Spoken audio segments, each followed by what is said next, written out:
Bonjour à toutes, bonjour à tous, c'est avec un grand plaisir que je vous retrouve pour une nouvelle petite idée randonnée au cœur de nos pays de Savoie.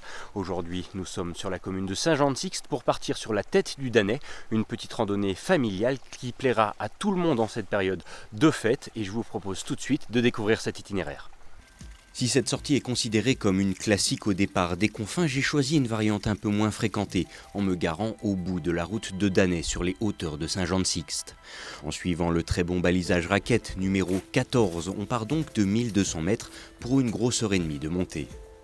Le chemin est très largement forestier et donc très peu sujet aux avalanches. Il se pratique aisément sans réelle difficulté.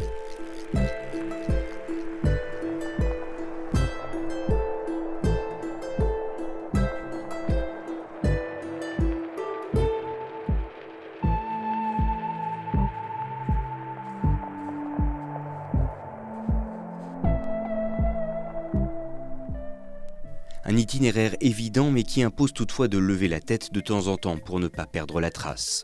En une vingtaine de minutes, on arrive donc au premier alpage, nous laissant entrevoir une partie de la récompense sommitale. De ce point, il faut bien prendre à gauche et après une petite pente, on garde encore la gauche quitte à redescendre quelques mètres pour rejoindre la suite de l'itinéraire et le refuge où il est normalement possible de s'arrêter voire de dormir moyennant réservation.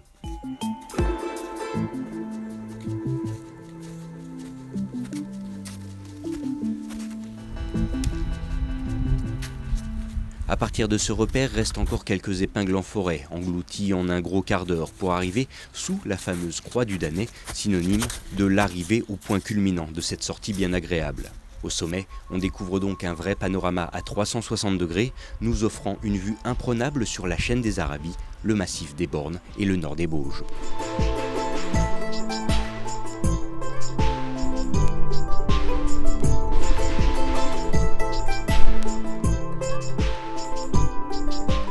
Voilà, je viens d'arriver au sommet de cette tête à Danay, 1731 mètres d'altitude. Alors, à l'heure où j'enregistre ce topo, à la veille de Noël, il est encore possible de passer à pied, mais des pots de phoque ou des raquettes seront bien évidemment obligatoires très vite.